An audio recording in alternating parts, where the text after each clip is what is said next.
Okay, quick update from Open Canada data. Let's go straight to the data sources. Okay, let's click on cases following vaccination. I didn't have time to do it myself yet, so we will just do it live. We'll just go to the website and we'll just check if they have already published the new data related to cases following vaccination. That's what we normally do on Wednesdays. And you remember we have this plot right here. And you see last week it was 37.6. That's the percentage of fully vaccinated among cases as reported by PHAC, right? So the last date was on the 5th of June. So let's have a look if they published new data this morning. I was checking yesterday and they were not published yet. So today we're okay. I see they are doing some changes. Probably will be reporting maybe bi-weekly or not as often as they published it before that. But that's how we do it. We click here on cases following vaccination and let's just check. Oh, you see it's still June the 5th. So no new data. It's the same data in here, although I do see some changes here. Actually, very good changes. I'd like to applaud the efforts of our colleagues at PHAC. Look, now they have split it into age groups. Remember, we talked about that age is one of the most important confounding factors.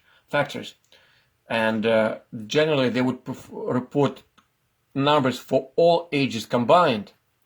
And we know that it's mainly elderly people who are affected, who are dying.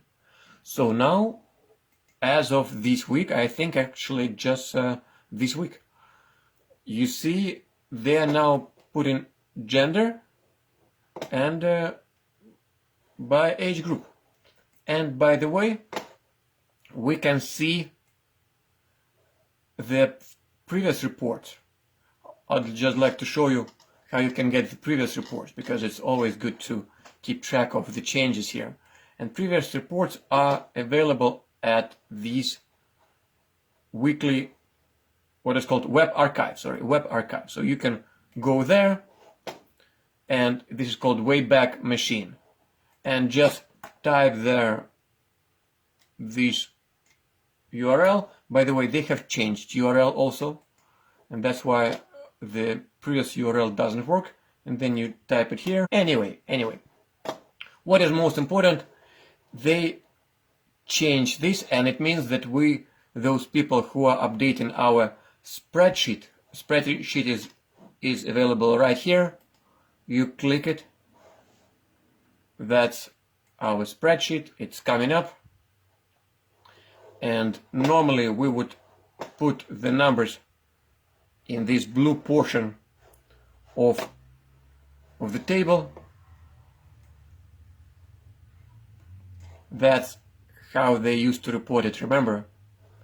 So looks like we'll have to finish this table as is and create a new table. And thank you again for those 2 individuals who are populating the data here, who are left anonymous, but again, thanks to them a lot. They're updating this number, but probably we will just, from now on, we will create a new file which will have new variables. So again, here we had unvaccinated, 0 doses, not yet protected, 1 dose less than 15 days, then partially vaccinated, fully vaccinated, and then fully vaccinated with boosters.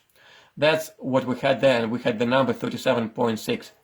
Now, this is for the same date, June the 5th, but now split by group. So anyway, it will not be me who would be counting all those percentages, but it's really good to see what it is. So you can just count these percentages and see really what they are, and then you could also compute relative to the population size, which is, as you remember, the most important metric when we talk about efficacy.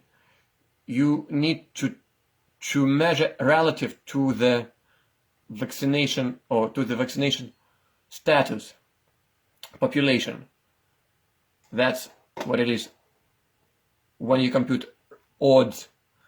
Is it more likely for you to get COVID death if you are vaccinated or unvaccinated, or with 2 doses and 3 doses? And here we had 0, 1, 2, 3, and now we'll have 4 doses. And then in 3 months from now, 5, 6, and in 2 years, I guess, many more.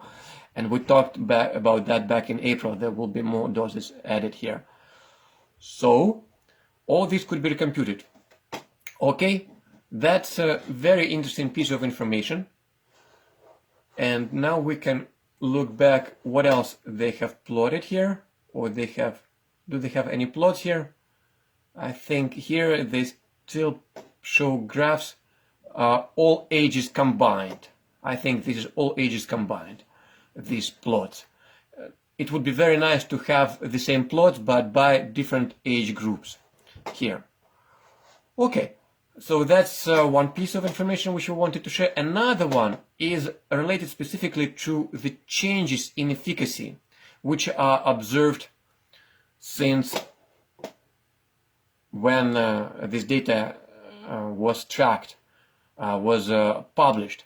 You remember they started publishing back in August, and you remember these plots which computes odds, 0 doses versus, let's say, 2 doses, the red bar. And you remember the red bar was 10, and then it becomes less and less, and lately it was not significant, even less than 2, for example. And 1 dose was, according to this data, was found to produce less number of deaths. So very interesting piece of information was just recently obtained from official sources. It is now officially accepted that there are no boosters, no vaccines that work with Omicron BA4, BA5, and also that the immunity which you get from your vaccines, if you get those vaccines more than 6 months ago, it is actually none. And in fact, I will just, I have an opportunity to hear to the presentation of official representative of from the government, and they're saying, I'm just quoting here, that boosters simply don't work with Omicron BA4, BA5. Companies are racing to come up with new vaccines that would work with these variants, but they have not developed yet. And so this is what is known already by our colleagues at a very senior level. And the second point they have mentioned is that previous doses are likely taken more 6 months ago, so they don't protect you anymore. You have no immunity left, quote unquote. So this has been said by high executive people within the agency, various agencies, I guess. So this is exactly what we are observing from our own data with this analysis. And I thank you, all my colleagues who are from the government of Canada, who are saying exactly what we've been saying for quite some time, but now in a formal way, in sharing it with many other colleagues from different agencies. And this is actually becomes a big question right now, whether this suspension of mandates, for how long it will be suspended. It could be perhaps, so anyway, it depends on when the boosters will be developed, if ever such boosters, vaccines would be developed which work with new variants. So That's it for today. Thank you for tuning up and keep following us everywhere.